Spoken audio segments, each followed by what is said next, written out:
Daamid ja härrad, on jõudnud kätte see hetk. Kosmosefestivali peaesineja Astronaut Matthias Maurer astub kohe teie ette lavale. Aga, et asi oleks veel dramaatilisem, siis me juhatame tema sisse tema missiooni kokkuvõtva videoklipiga. Nii et harjutame juba ka selleks hetkeks, kus ta lavale tuleb. Daamid ja härrad, teie ees kohe astronaut Matthias Maurer.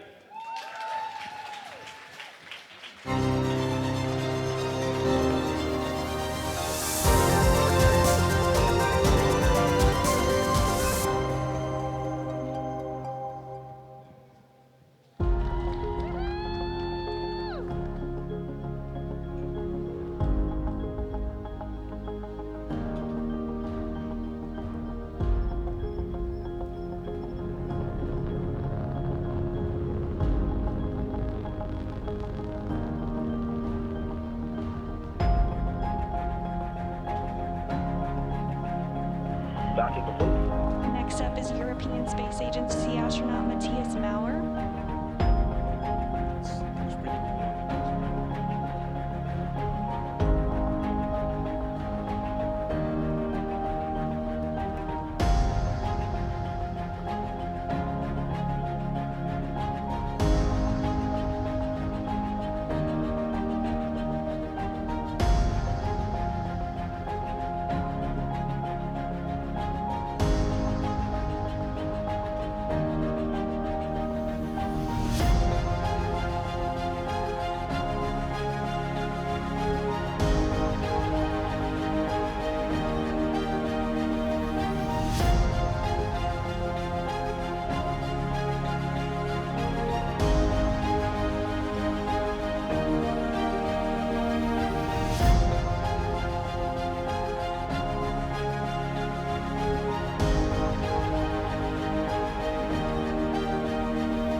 Full forward over center. Yes, I say maybe there's like just a tiny bit of offset to you, and it wouldn't try to get cut out. Roger, Matthias, we concur with that.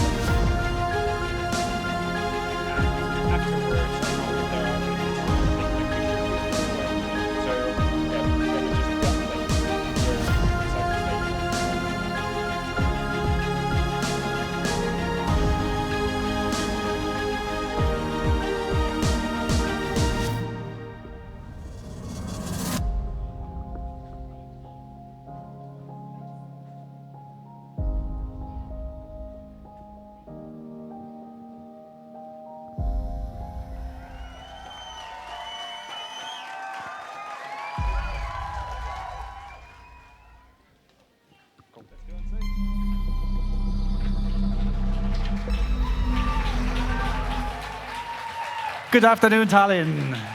Really happy to be here.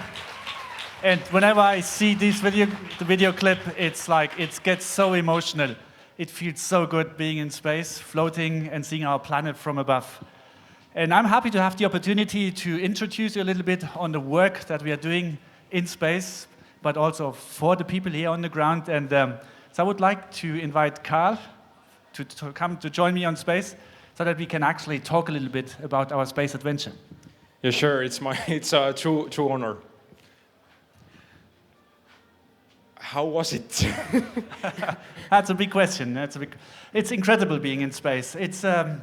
I would say they chose the wrong person because I'm an engineer. They had to choose a poet to fly to space to describe in the most beautiful and appropriate words how it is flying to space. But maybe we can start from scratch and start what and why we fly to space. So when people ask me, why do you want to fly to space, and why did you call your mission Cosmic Kiss?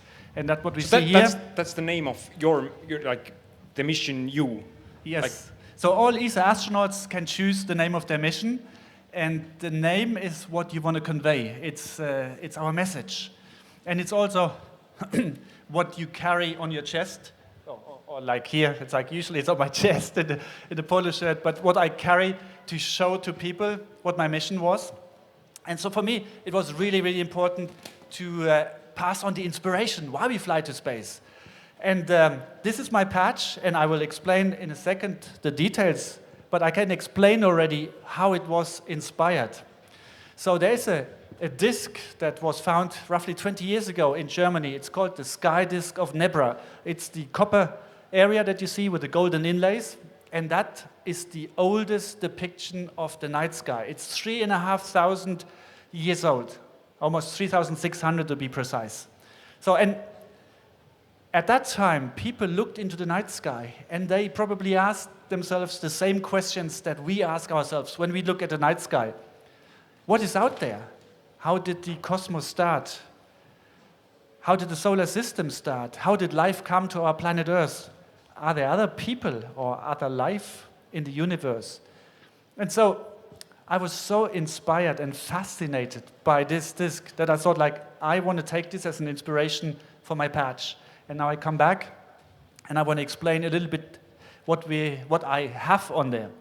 So you see the round circle there, and it's black, and around we have this golden layer. And that is how we from space see our planet Earth. You see the atmosphere, and whenever there's sunrise or sunset, the sun shines from behind, and the atmosphere is like a golden layer.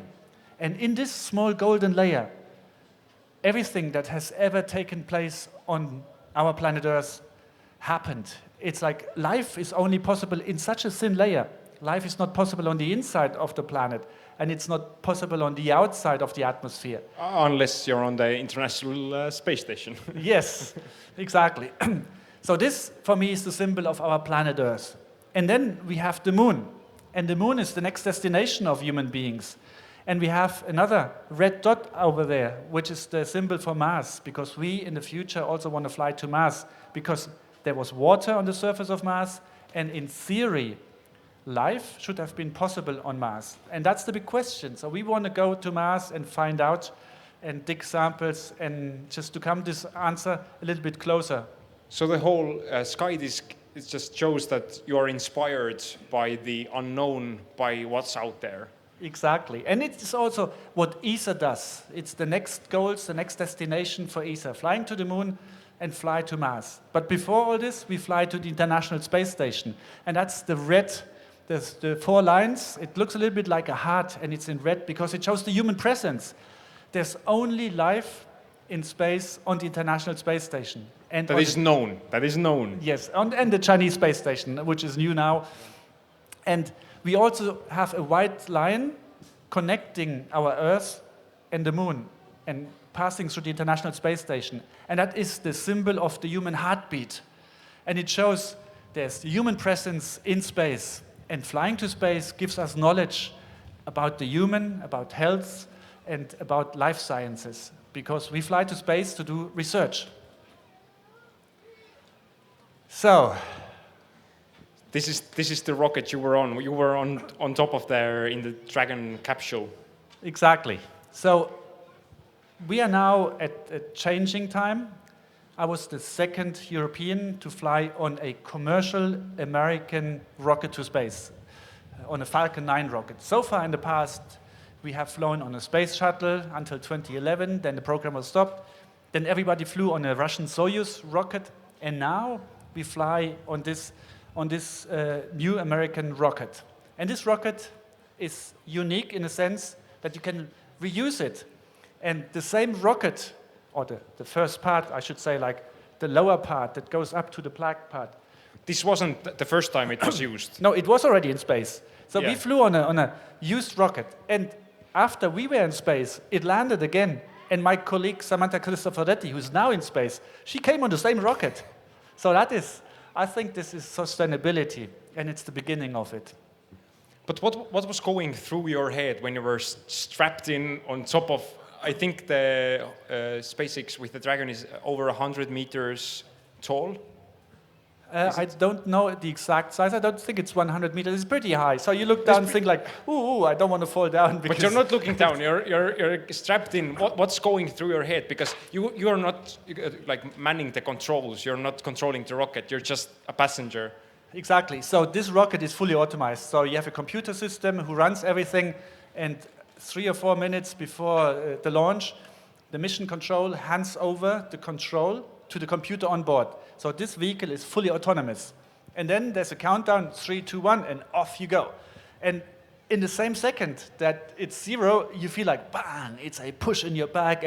And then you think like, maybe I don't want to fly here. But then you're in there and you have to fly. So it's the next 10 minutes. You can't get off in the middle, yeah. Exactly. So you're in there and there's the only way is up. And after like 100 seconds, you're already like in space. The first stage is empty, it's powered off, and then it lands. And for 15 seconds, you're weightless. You're floating already. So you're at almost 100 kilometers height in less than 100 seconds. And, or a little bit over 100 seconds, I should be precise. And then the second stage kicks in, and it powers you again, and then you continue.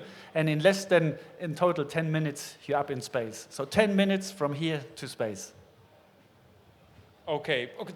But just the feeling, the feeling of the acceleration, is it comparable to like a fast car, or can you experience that? Yes, I think it's like comparable to the really, really fast cars, the Formula 1 car, probably fully accelerating, but they accelerate only a few seconds because then they need to slow down again. But we continue, like 10 minutes, just acceleration, pure acceleration. And by the end, your speed is also like 5 to 7 kilometers per second. It's at the end, we fly at over 7 kilometers per second. It's roughly 28,000 kilometers per hour. So, which, being in space, it's when you fly over Cuba, for example, you look down, you see the island of Cuba, 15 minutes later we're over Europe. So it's incredible. In 90 minutes we fly once around the planet. So every 90 minutes I have a sunset and a sunrise, which means like every day I have 16 sunrises and sunsets. Yeah, talk about like the jet lag. This is rocket lag. Like do you get completely disoriented with the day and night cycle being 90 minutes? That would happen only if you look out of the window all the time. But we in the International Space Station, and we will see it later on in other slides, we actually don't have so many windows. So you feel inside the station like you're in an underground lab. And only if you fly to the area where we have a window, you look down and you see, oh, it's day or it's night. So inside, it feels like you're working in a lab without any window, and our time is Greenwich Mean Time. So yeah, your biorhythm doesn't get changed. Shall we continue our journey? Yeah. All right. So, but you don't arrive at the International Space Station in 10 minutes. It takes... Exactly. In 10 minutes, you're in space, but then the orbit needs to, we need to slowly approach the International Space Station. So that's a question of orbital mechanics. You can arrive very fast at the International Space Station. So the Russian colleagues, they do it in 2 orbits, but these opportunities exist only once per month. And we are flying on a commercial provider. And so the commercial provider cannot launch exactly on this day because they also launch satellites, they have other launch vehicles, and so they get a slot offered, and sometimes this slot is not ideal, and the weather conditions are not ideal, but usually within 24 hours, and that was our journey, you are at the International Space Station. Okay, so you arrive. What happens? Is there like a party or? Well, you slowly arrive and you see this beautiful vehicle. You see it from the other side. This is seen from behind, but you see it actually from the front because our vehicle docks from the front. And then you come closer and closer, and you see we approach it during the night, and everything was dark. And then we see suddenly the solar arrays shiny like gold in the night sky. And you think like, wow, you're in space, and suddenly this bizarre creature. It almost looks like a creature is out there, and you get there, and this is such an emotional moment when you get closer and closer, and then you dock, and then your friends are there. You fly to space, and somebody opens the door, and he's like, I know you. It's like we trained together. And you look into the station, and you think like, I know this house. Because it looks exactly like the station that we have in Houston on the ground, the same size. And we trained so much in there that I felt like I'm at home.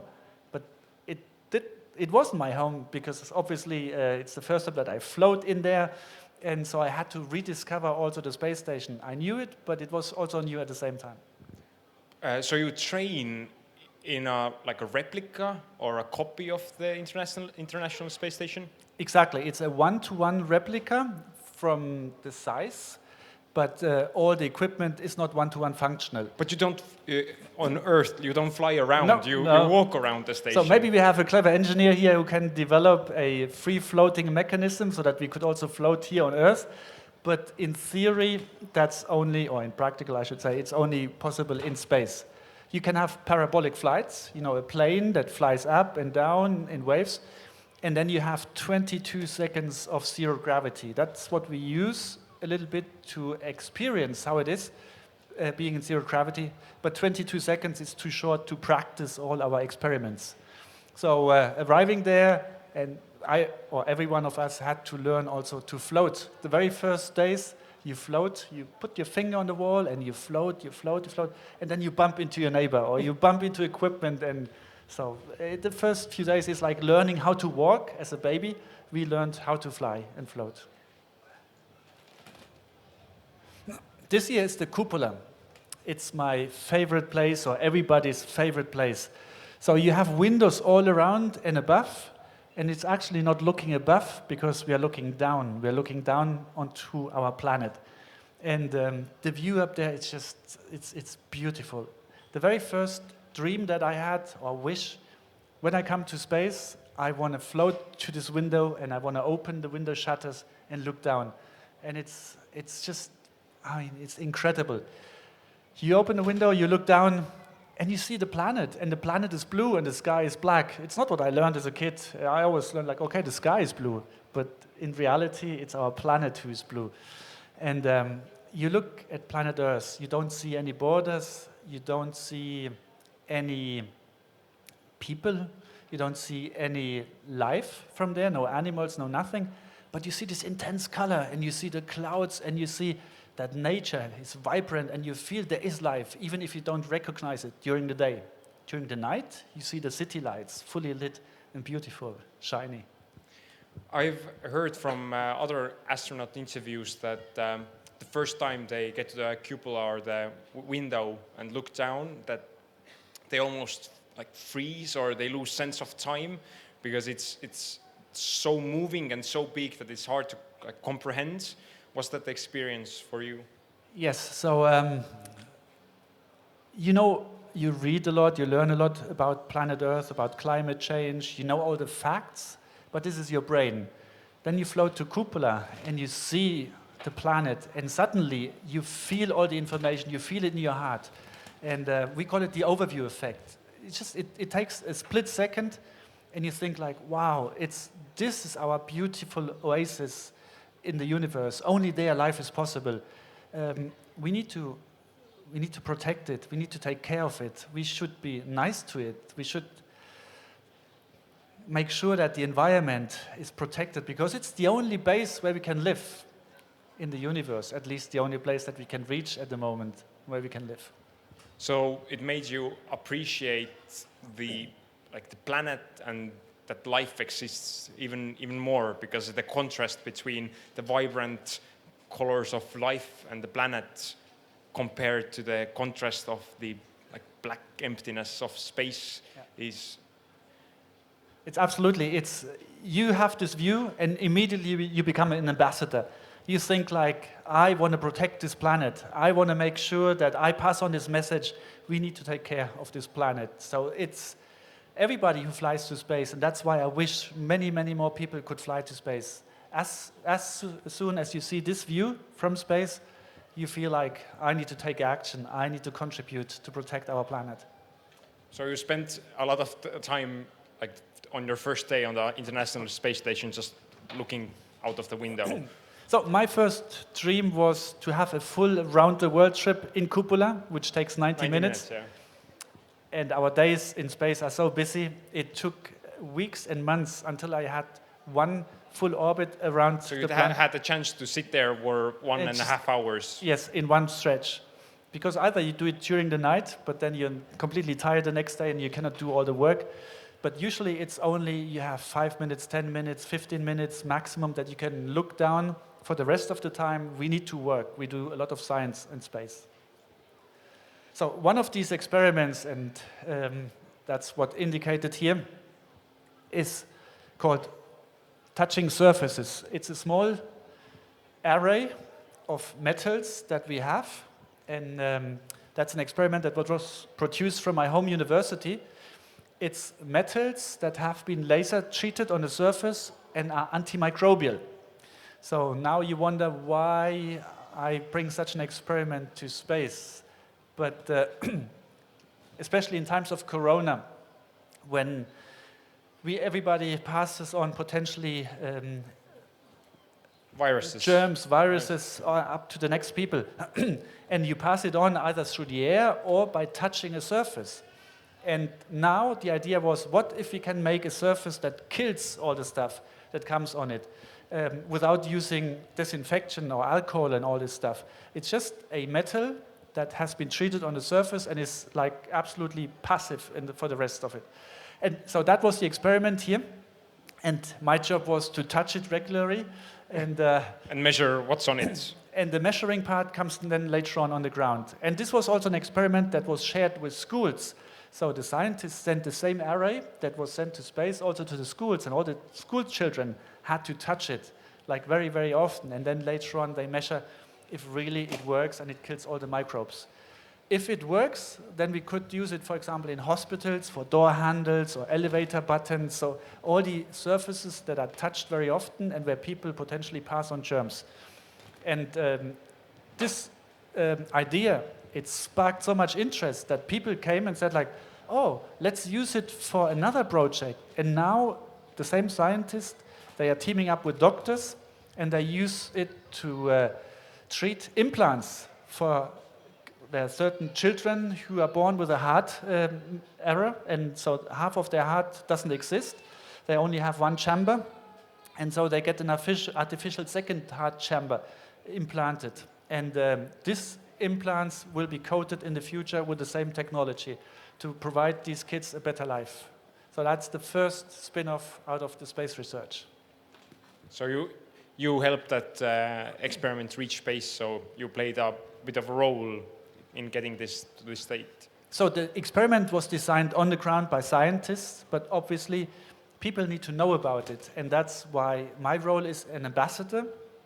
I talk about it, and okay, I left also my germs on there for the scientists to analyze. Did you have any other maybe memorable or favorite experiments? Because you spend your whole days doing experiments. That's pretty much what you do for the whole day. So I guess, did you like look forward to some experiments maybe? You were interested yourself to see like what's happening. Yes, so during my mission, we as a crew, the four of us who flew on that SpaceX rocket, we did more than 250 experiments together. And like from my home area, from Germany, I brought 36 experiments. And one of the experiments that we see here, it's a furnace. Here we can melt metals, and I'm exchanging the metal sample in there. And the idea is, melting stuff in space, it solidifies differently than on the ground. And from the way it solidifies, we can learn a lot about the material characteristics, materials data. That the scientists use to get data, and the data goes into a computer, and we use it then for simulating better new materials that we find then later on in a car engine, in modern batteries that store energy. So you melted metal, so it became a liquid, and then you let it cool down, and it somehow became different in 0G on orbit than on the ground. Exactly. So it became different on a microscopic level. You don't see the difference just by looking with your open eye on it. But if the scientists later on go and cut it and look at it in the electron microscope, they see changes, and they can calculate then the different characteristics of this alloy. And then they can use this information and combine it with other information and create new applications, new technological devices that we use, like engines or turbine blades or planes. So maybe it's in the future we want to produce some like metals in orbit because we can do it like they become stronger or lighter or like better in some way, and we should do it in orbit. Well, this is not for production in space, it's for running the experiment, and we gain the data, and the production will be later on the ground.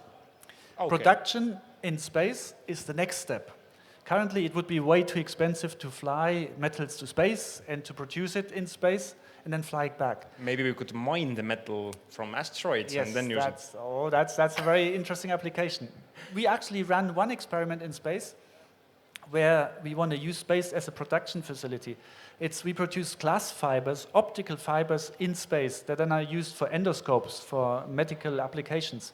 And if you produce a glass fiber in space, like as the glass fiber that is used on the ground for telecommunication and transporting information, all the stuff that is produced on the ground contains more small cracks, imperfections in the glass itself, and in space it's purer. So it's like the loss of signal strength is much reduced compared to the stuff here on the ground, and that makes it even worthwhile producing in space. Because it's quite light, so maybe we could. Okay. But you also asked me for my favorite experiment before. So I produced concrete samples in space. Like those among you will now ask, like, concrete? You're talking about concrete? Concrete like in a building? Yes. And that's when people ask me, like, why do you use such a old material in space? Do you want to build a brick wall in space? And I say, like, no. It's in space, we can study the material in a different way.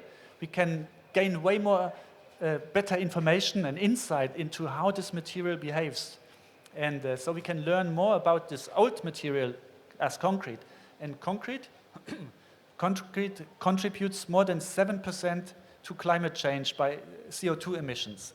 Because producing concrete lets out CO2, yeah. Exactly. Worldwide, 7% or more than 7% of the CO2 emissions come from the production of concrete in the building industry. So looking into concrete properties and optimizing them, which we can do in space, we can learn so much, and hopefully we can optimize the process, and so we can also contribute in reducing climate change. So on the space station, you don't do experiments only that will help like future space travel or something, but you do experiments to help things on the Earth right now. Exactly. We do both. We want to advance space travel, space transportation, space technology, but we also want to create technology for people on the ground. And one important technology is also recycling of water. Like the water that we use in space for drinking coffee or drinking our water, we always recycle it, which means like the coffee that I drank, my colleagues who flew years before me also drank. It's a closed loop system. Almost 90% of the water is recycled. So down the toilet, into the machine, out of the machine, into Matthias. Does it have a weird taste? No, it doesn't. It doesn't. It's so if you don't think about it, you don't see any. And I think it's better if you don't think about it. Otherwise, you might taste a flavor that doesn't exist. No. So in space, being like light, like a butterfly, and floating, your body is clever and smart, and your body decides, like, I don't need muscles, I don't need bones, I can float. So the body starts to disintegrate. But imagine now your body decomposes and you fly to Mars and you arrive on Mars and you want to start exploring Mars. But you arrive there and you don't have any bones and muscles anymore. You will have a problem. And the same with me. It's like I didn't want to come back on planet Earth and say like, I'm an old man and I need a wheelchair now. So that's why we need to do sports. And every day we do train for 2.5 hours. 2.5 hours. That's what you need to stop the decay of your body. That's like a big chunk of every day. It is actually. And so we came up with an idea, so like maybe we can do it in a shorter time. And this, what you see here, it's me in a blue suit. And the blue suit actually has a technology inside. It has electrodes. And while I did sports, this is weightlifting. While I did the sports, I got electroshocks, small electroshocks. And that's supposed to accelerate the training effect of the muscles. Space travel doesn't sound so fun anymore. You need to train for 2.5 hours while getting electrocuted. It's That's not pretty extreme. It's part of an experiment, and I volunteered for this one. It's a commercial product. It's called electro-muscle stimulation. So it exists also here, maybe in fancy shops. And it is efficient, and we know that it works. And we wanted to check it out in space. So you look now on me, you see that I have very thin legs, and you see that I have a red, puffy face. And that's just being in space. In space, your body adapts to environment. And here on the ground, gravity pulls my liquid, my body water fluids down into my legs. The blood, Exactly. everything. And then my heart pumps all the liquid up again. So what you see now is an equilibrium. Up in space, the heart continues to pump, but there's no gravity. Nothing pulls my liquid down. So that's why the legs are really thin, and we call it chicken legs.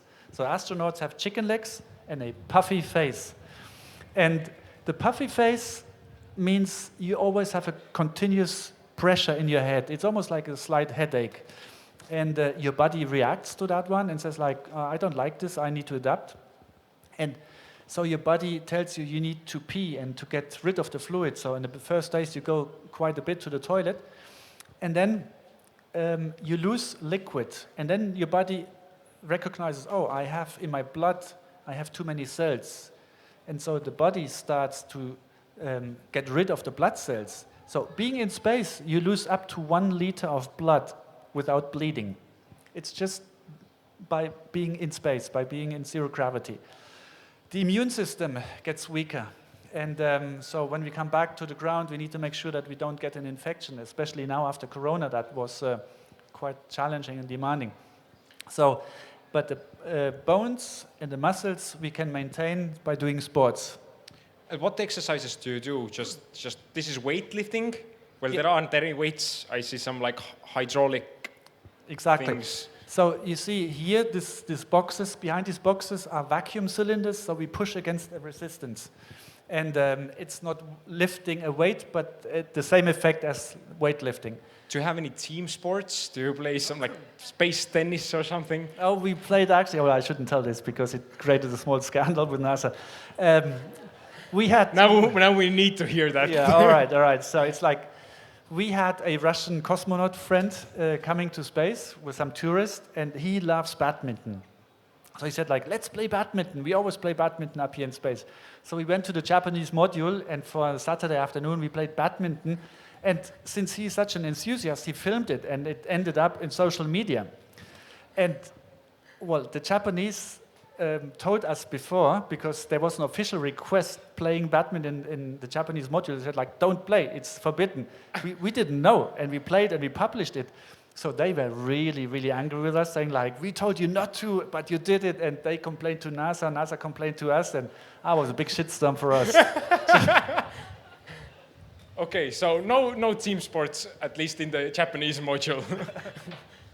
Yeah, so it's like most of the stuff is not team sports, it's just like you yourself. Weightlifting, we also have a bicycle, and we also have a treadmill where we run. So we do every day 1 hour of cardio and 1.5 hours of weightlifting. And Oh, yeah. you know this better than me. I know this better than you. Well, I think you can talk about the device better, but we met yesterday to talk about what we were going to talk about today, and I asked you if you have used the Myoton device. And you said, yeah, like pretty much every day, or like. So who knows myotones? Who here knows myotones? So It's from this is- Estonia. Come on, it's an Estonian space hardware.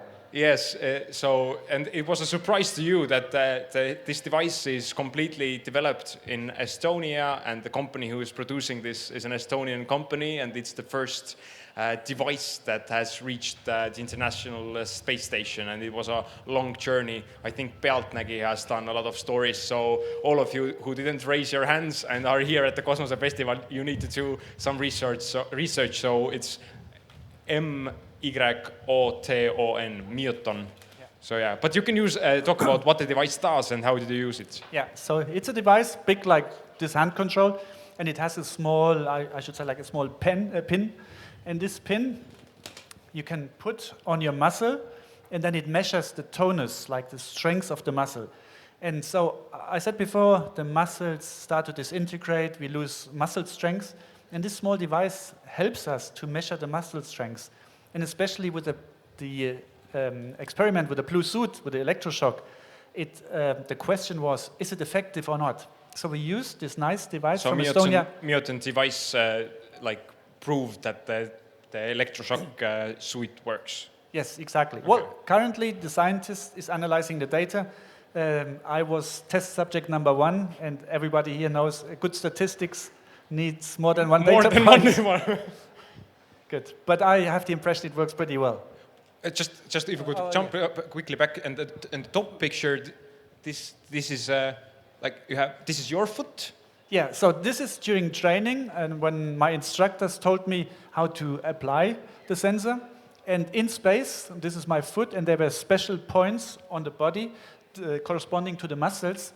And I had to measure these points, and then my colleague and we applied the myotones device to measure our body strength. But you didn't measure yourself, like your friend did it for you. Exactly. So it's like you are, in one case, you are the test subject, and then I measure your strength, and then I'm the test subject, and you measure my body. Okay. So it's very, very cool to see that an Estonian device has reached so far, and it's surprising that you didn't know about it, but it seems that even Estonians don't know about it. So yeah. Yeah, but and I could tell you, it's like we as astronauts, we have problems with muscles in space, but also jobs on the ground have problems. Like I talked with my doctor, also works part-time for the German Air Force.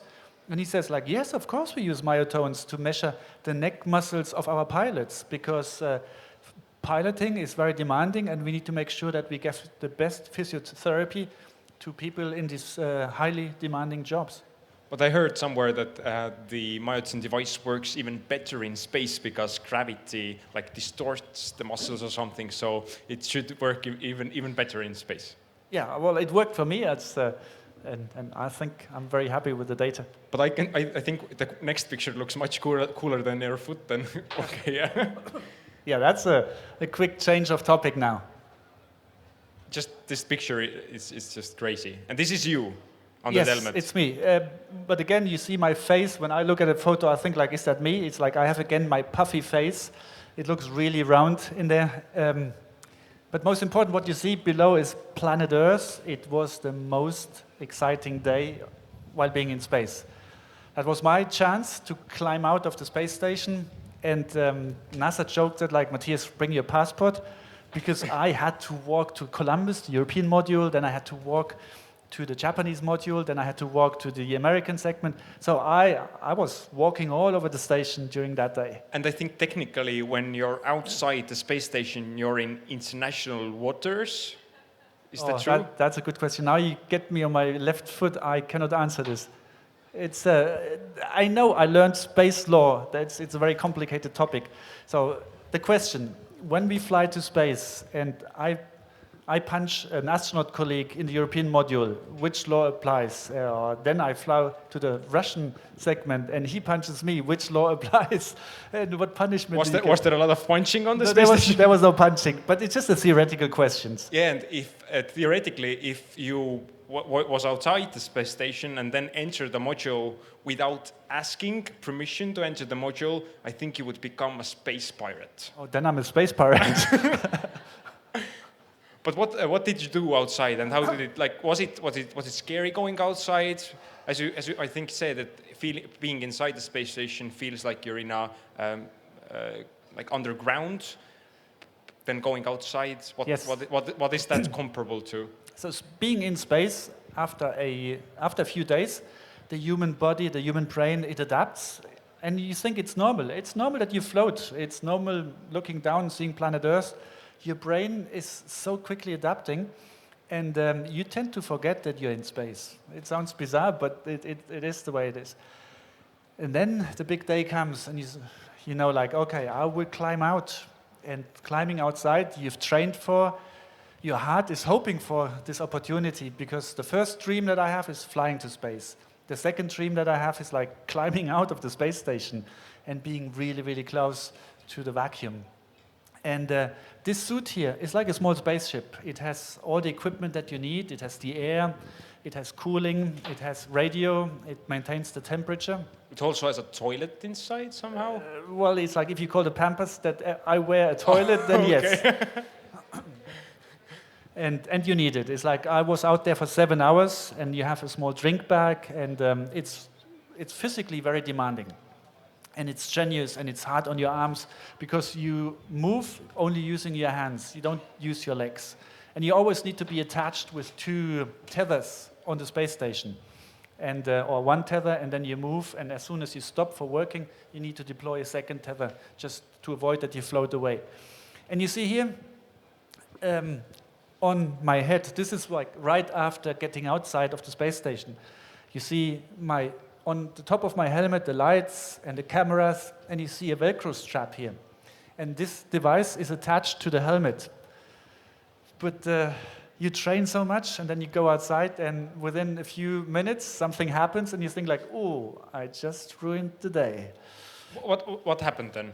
Well, it's when we got outside, a piece of tether got caught under my helmet, and it pulled off the entire light and the camera device. So it was floating next to my helmet. And this is not the first time this happens. NASA knows about this problem. And so my colleague, Raja, he was out there with me. He said like, okay, I need to fix you now. So he had to pull out a piece of thread and a wire, and he reattached it. Like mended your spacesuit while you were outside the space station. Exactly. And so we lost quite a bit of time, almost an hour, to fix the initial problem. And then afterwards, everything went nominally, I should say. Well, in the end, we had another tiny problem, but it was a very exciting day. I think problems with your spacesuits while you're outside the space station seem like pretty big problems, but yeah. It seems that you were so mentally prepared that you stayed very like cool and put together, so you didn't panic or something. You just saw a problem and see how to fix it. Pretty much. Yes. So going out into space, if you're prone to panic, then it's not a good job for you, because there's lots of potential to panic. Yes, we train a lot for such spacewalks underwater, and underwater you kind of float, so you can train it. You have water drag, and it's a little bit tougher to move across the station. But being out there, in your head, it really feels like you're in the pool again, you're training again, and you have seen a lot of these situations. And I mean, I'm flying here 28,000 kilometers per hour, but you don't feel it. You climb outside, and you think, I'm on an oil rig. It kind of, the space station feels like a technical installation for my head. It was kind of, a kind of bizarre oil rig.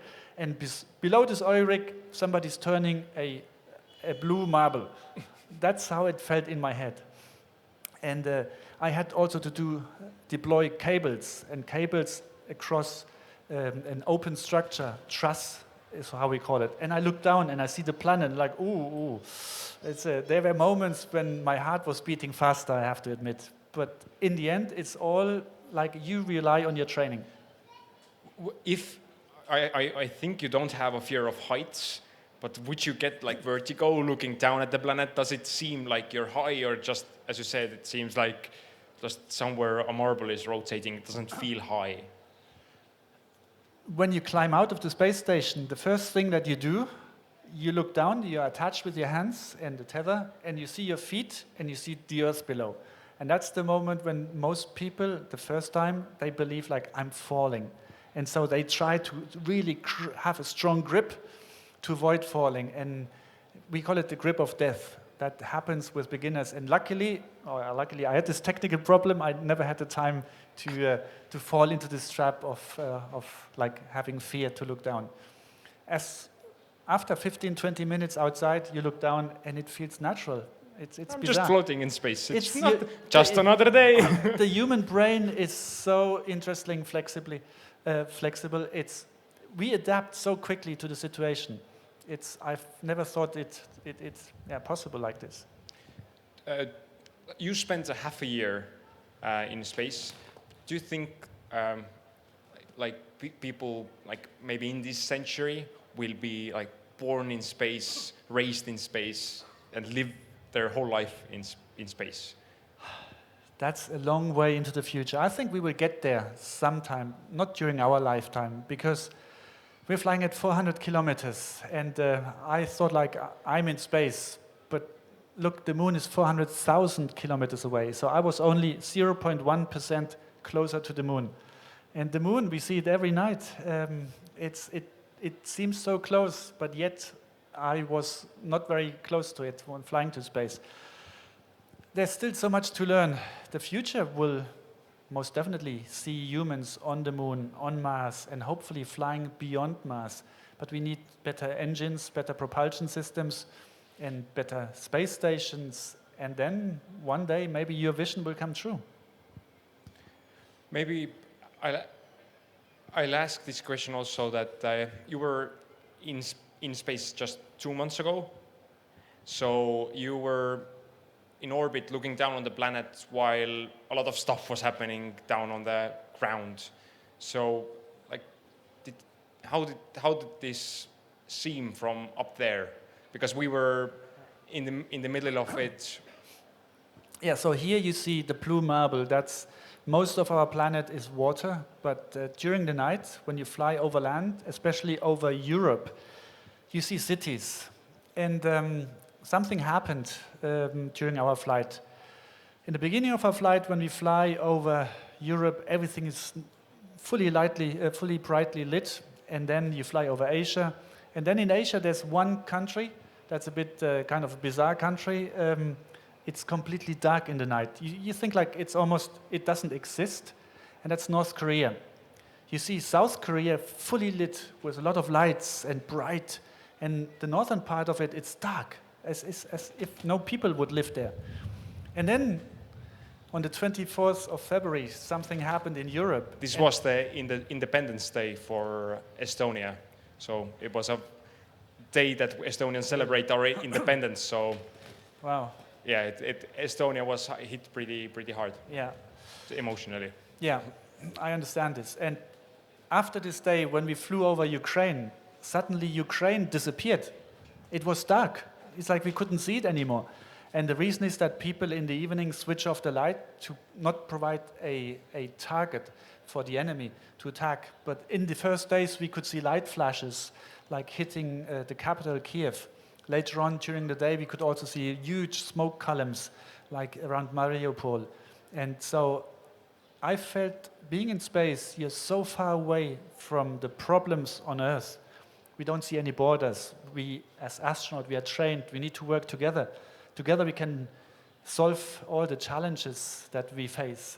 And my attitude was, we as human beings here on this planet, we are also astronauts. We are just on a bigger spacecraft. A very big spacecraft. Yes, we need to work together, and together we can solve the problems.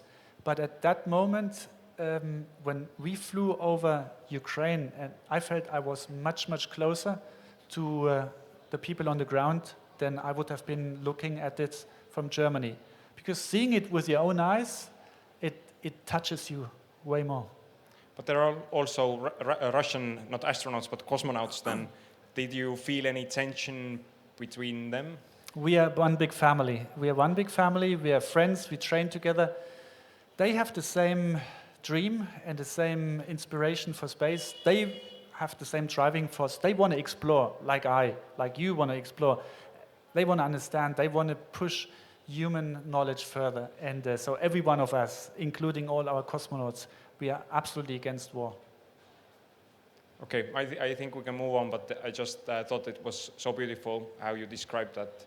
You saw countries during the night, all lights up, shining and beautiful and bright, and just one day it's dark. So. Yeah, it was a very touching moment of the mission. So let's continue a little bit.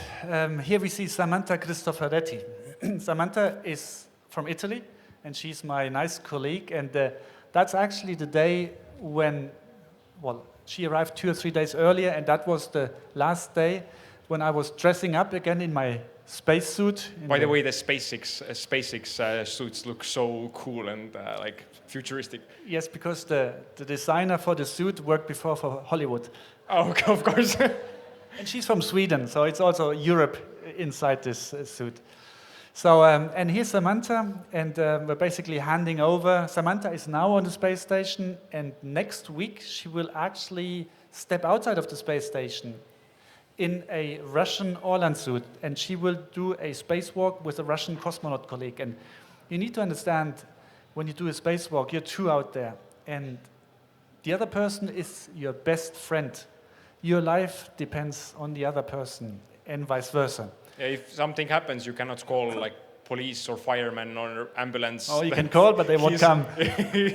Yes, that they are your lifeline, pretty much. Exactly, and that shows that we in space, we are one big family, and nationalities don't matter. It's like we are human beings in space, and we have the same driving force, the same wish and desire to explore. And this year is basically the last day. Just after splashdown, you saw before I had a shiny white rocket, a shiny white capsule. This is the capsule after riding back through the plasma. And so we were traveling at 28,000 kilometers per hour. And we needed to deaccelerate, just to slow down the spacecraft. And that creates heat. And this heat almost burns the entire capsule, and it looked like a candy in the end, like caramel, like caramelized surface, or exactly. Marshmallow that has been roasted on the fire. Exactly. Yeah? So the heat shield is here on the bottom, but the flames go around it, and then so it burns also. Do you on the see side. them from the window, the flames? So when you enter the plasma, that's roughly at a height of 120, 130 kilometers, you see kind of a neon light. It's burning like rose or slight orange. It's a very soft and nice color, and it's from the atoms that get energized by the contact with the capsule. And then you also see parts and flakes of the heat shield that start to burn up, and so like sparks flying by your window. And then you enter the atmosphere even stronger and stronger, and the deacceleration gets so strong that you're pushed into your seat with up to 4G. So it felt like an elephant is sitting on your chest, and I had to breathe really, so like this, and just trying to get through it. Yes. It seems even scarier coming down than going up, because at least is. going up you don't see any burning in the windows. Yes, exactly. So when you go up, you're fresh, you're trained, you're full of strength, and the rocket goes straight up. But when you come down, you come from zero gravity, and you have 4G on your chest. When going up, you come from 1G, and so it doesn't feel as strong on your body. Going up, it's 4 times more gravitational force. Coming down, it's infinitely more. Yeah? Exactly. But it's manageable. And then, like, you come down, and then suddenly the G-force reduces. There's a moment when you reach 2G, and then the parachutes come out, and the entire capsule swings around. It's like a roller coaster, and that's the moment where it also gets provoking, and you feel like kind of a nausea. We were lucky. Nobody of us had to throw up, but that's the moment when it may trigger that you throw up after landing. And then the drogue chutes come out, and after the drogue chutes, the main chutes come out, and then you have the splashdown. And then the people from SpaceX, they are waiting for you with a boat. They come and they pick you up. Then there's a crane, hoists you on the ship, and then you're back on planet Earth. how did it feel to be back? I guess as we talked about, like you were used to zero gravity. Did it feel weird to feel gravity again? So here you see how I feel. It's like I felt happy, but I was carried out of the capsule. Everyone gets carried out because gravity feels heavy. So and we astronauts, we say like gravity sucks, because in the first days you just hate being in gravity. It's like your body feels like so heavy, and you have to learn again how to walk a straight line. And well, it's the first days you need to adapt again. So happy, but then these guys take me to a kind of a hospital station on the ship. There we get checked out, and then a helicopter brought us back on land, and then science again starts. So we had to do several tests to see how fit we are and what we can do. And the reason why we do this is, in the future we want to fly to Mars, and once we land on Mars, we want to know, like, what is the astronaut capable of doing? Can we start our research, or do we need to wait 2 days in the capsule to recover? And these are the questions that we need to solve before we can explore other planets. Let's see, do you have any pictures from the recovery stage? Yes, from here, we were transported by helicopter to land, as I said, and after this first test, again via plane back to Houston, they had to say goodbye to my NASA friends, my space brothers and sisters, and I was brought back by a German plane. It's actually the plane of the German Chancellor, which he borrowed to us for a day, and so I was flown back. And you see, my doctor is behind me. He's holding my bag just to make sure that I don't trip and fall down. And so I was arriving there, all my friends, my family, also some politicians who said hello, and I was really wobbly on my feet. And then I was brought back to a facility, this facility, which is called NVHAB. It's right next door to the European Astronaut Center. So all European astronauts are trained in the building here on the right-hand side. And here is the building for science. So if somebody of you wants to earn money by laying in bed, that's your chance, because they are looking for people who spend 2 months in bed without moving. I think that was the Myoton study also, that they tested like how much the muscles decay over that. Exactly. Months. So imagine you're in bed and you have a 7-degree head down position, the feet are a little bit up, and you need to lay in bed for 6 weeks or 2 months. And that is a kind of an analog of how the human body is in space. So we do a lot of experiments in these bed rest studies, and you learn a lot about the decay of the human body being in zero gravity. But I have to admit, I think it's much tougher being here in bed than flying to space. Yeah, and I guess there's just what can you do laying in space? And it doesn't seem to fun laying in bed than floating in space. That seems a bit more fun, yeah. Exactly, it is much more fun to float in space. Yeah, but I think we're almost running out of time, and maybe I would like to this is the recovery phase. That's the recovery phase. So doing sports to make sure that the muscles adapt again. And then after 6 weeks, the first recovery time is over, and then the fun part starts again. It's sharing the emotions, sharing our knowledge. And one of the events that I had was like this here. It's also part of the astronaut job. It's a techno festival, and there are 50,000 people in a football stadium. And somewhere in between the flames, I believe there, you see me in my blue suit, which is fire resistant, and I actually needed it that day. Well, I think the question I'd like to ask you to end this interview or conversation on is, like, how do you become an astronaut, and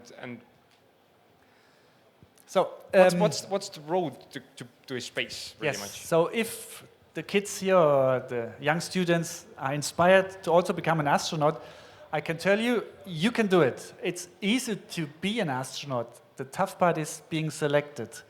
So in Europe, the only way at the moment of becoming an astronaut is you need to be selected by ESA, the European Space Agency, whenever there's a call. And I was selected in 2008 and 9. There was a selection. It was the first selection of this millennium. And the second one is currently ongoing. So at the end of the year, we will have new astronauts, more astronauts, maybe an Estonian astronaut, you never know. I think there are some candidates, yes. I heard there are candidates. And that would be so good to see the new generation. The new generation will fly to the ISS, hopefully still, for many years, and then continue the way to moon, and maybe also the first steps to Mars. But you said, like, how do you become astronaut? Yeah, because you cannot just go to university and study astronauting or something. You need No. to... So, How do you get there? in order to apply to become an astronaut, you should have studied an engineering degree or medicine, or you might be a pilot in the military or like a professional pilot for an airline. In the future also, like studying geology, life sciences is important, and then you can apply to become an astronaut. The rest of it you learn during the training. That's the job of ESA, to make all the different people with a different background trained to be a useful astronaut. So pretty much you just need to find something that drives you, that you have passion for, and as you said, I think you weren't selected in the first round, or they said, no, Matthias, we don't need you, and then later, a few years down the road, you had moved on, but not moved on from ESA. I think you worked in ESA, is that correct? So when you said when I said you need to study a certain subject, it's just a formal qualification. But there are also other qualifications that you need to have. One of the qualifications is a good set of social skills. Because up there in space, you're 6 months there, people from different nationalities, different languages, different cultures, and you need to get along with different people in a stressful environment, in a confined environment. So that is really important. Also, like perseverance and stamina is important. Because the way to become an astronaut, it's not like, okay, hello, here's your contract, sign, and now you fly to space. There are challenges, there are training situations that are really, really hard. And you doubt, you think like, am I strong enough? Am I good enough? Probably I will fail. And so you need to overcome these doubts. You need to build a lot of self-esteem. And so I wasn't hired in the beginning straight away. I passed all my tests and exams during the one-year selection. We were 10 people who passed all tests. But then ESA told me, I'm sorry, Matthias, we only have 6 tickets to space, and we will not hire you. You will not become an astronaut. And that is a really tough moment in your life, when you have worked so hard for 1 year, and you are so close to your dream, and then somebody tells you, it's not your fault, but it doesn't work out. And you need to get over this point. And ESA offered me a job. So like, oh, you're a good guy. We hire you for a different job. So and I worked then at ESA, and I helped my astronaut colleagues, the 6 who were selected, to fly to space. And that's part of it. Like, not only being a leader, but also being a follower. Like, flying to space requires a lot of people. Probably hundreds and thousands who stand behind, who are responsible for managing everything. You need every single person. There are only a few people who fly to space. They are the lucky ones. But the important ones are all the thousands on the ground that contribute to it. And so I wanted to contribute. I wanted to shape space. And I had ideas, and I had some stuff that I contributed to the team. And after a few years, ESA was happy with me, and the head of ESA said, like, oh, the ISS program was extended. And it happens that we have one more flight opportunity. Matthias, are you still interested? And I said, like, are you joking? Are you joking with me? Of course I am. Oh, okay. Thank you so much. If you have any closing remarks, please give them. But I won't ask any more questions. So I thank you so much for coming to Estonia, for speaking here, and for inspiring us and our team so much. Thank you. And the closing remark to all the kids here, don't let anybody tell you you cannot do it. If you can dream it, you can do it. And only if you have a dream, you can reach your dream. So dream big. Thank you very much.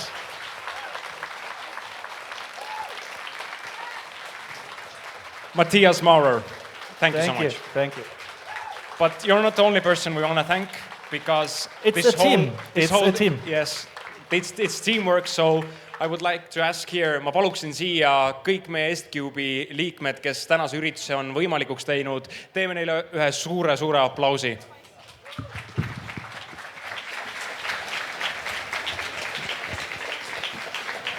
Kui me ettepoole veel.